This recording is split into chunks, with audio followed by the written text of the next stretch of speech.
Tua, can you just talk about the resiliency of your team after being down 14 and then being able to pull this out? I think it tells you early on a lot about our team and a lot of what we've tried to ingrain in each other with the relationships we've been building off the field, on the field. It's just collectively, I got your back, you got our back. We're not shying away from what we know is true. We're down 14. That's what it is. Like, what are we going to do? Nobody else can change that but us. So we went through a lot of adversity, but good teams find ways to win, even if it looks not as good. So there's a lot of things we need to clean up, but happy we came out with the win. You mentioned adversity. Part of it was what happened pregame. But when did you guys become aware that Tyreek had been involved in an issue pregame, and how much did that come up in the conversation or kind of handling that? Yeah, I found out from a couple guys. I didn't know that had happened, and then went up to ask Tyreek. Tyreek told me his story. Now, I'm always going to support my teammate. You know, I'm always going to support my teammate. From what he told me, I only know that side of the story. I don't know the other side, but I'm always going to support him. I'm going to have his back, and, you know, it was just an unfortunate deal that happened today. The touchdown to Tyreek, was Waddle your first read there? It looked like you looked his direction, or was that? Yeah, Waddle was the first read. And just can you go through the progression on that? Oh, Waddle was the first read. I seen space. There was nobody over there, and I knew Tyreek was coming into my vision. So I skipped my first read, basically. Probably gonna get in trouble for that, but. Was there a sense that the team was rallying around Tyreek after what happened? Well, I would say they were rallying off of the fans, if you will. Jalen Waddle had a deep one. You know, the fans kind of got ignited, and then we got stopped. Then when Tyreek, did his deal, as you guys all know, we could hear how loud the crowd was for the opposing offensive team's possession. But I think from then on, just we found something. And, collectively, we're going to go watch this film tomorrow. We're going to learn from it and see how we can, not be as sluggish. We start fast.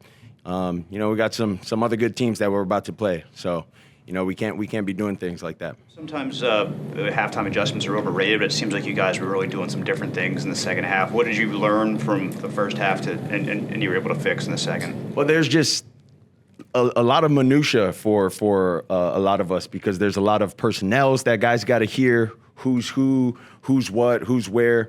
And so, it's just calling it fast, and then they got to go out and line up, and we only have about 10 seconds to do all these motions. So, it's a lot of that, that we kind of collectively came to, I kind of addressed it to the entire offense with the coaches included.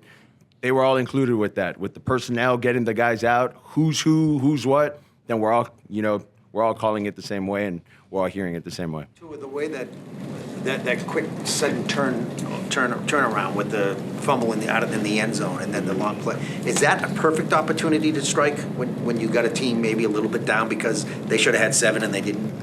Anytime we get the ball, that's always the perfect opportunity for our team.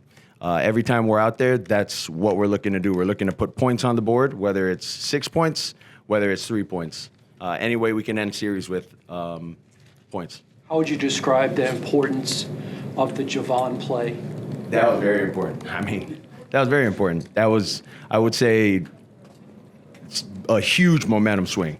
Whether we got points, off of that or not, it was just the feel of it with the fans, with our guys on the sideline. It was a big swing. What'd you like from Achane today? I think he tied Tyreek for leader in receptions. He did? Yeah.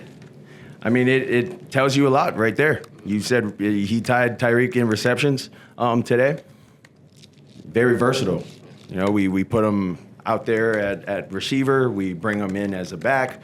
We move him around a lot, and he does a really good job. That tells you a lot about his IQ as well, knowing the personnels and then the plays at different positions. So it's all deserving, and it's not a surprise to me. Last year, you guys you had some games where you get down, you weren't able to get back into it. You got punched in the mouth early today. What does it say about the resilience of this team that you're able to take a hit and come back? Yeah, the game's it's never over until it is. So that was the first 2 quarters. It sort of trickled into the third quarter a little bit, but we regrouped. We found something, and we found a way to win it, although it didn't look as pretty. It's just one win, and they all count the same in the end, but Is there a mental significance to starting 1-0 as opposed to the alternative?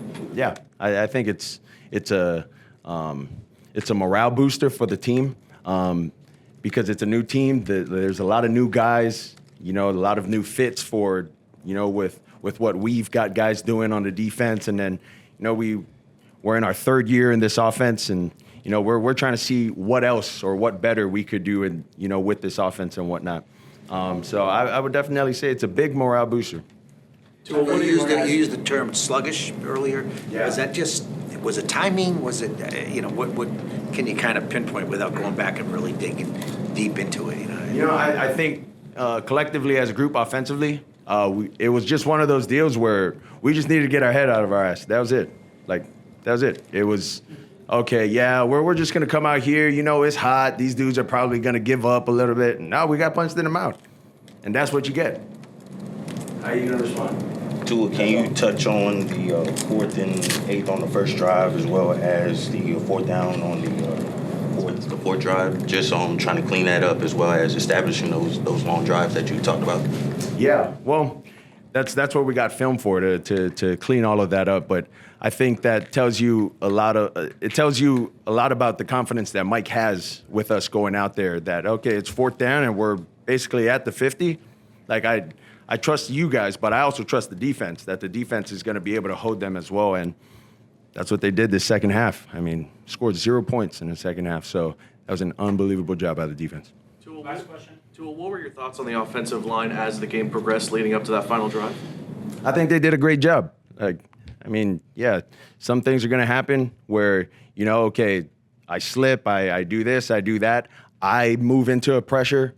That all happens. And so you just got to continue to play. The game's never over until it is. And that's sort of the mentality for everyone. You're going to have a bad play at least once. Those guys are good as well. So we just continue to keep going until it's done. And when it's done, we can all talk about it and we move forward from there.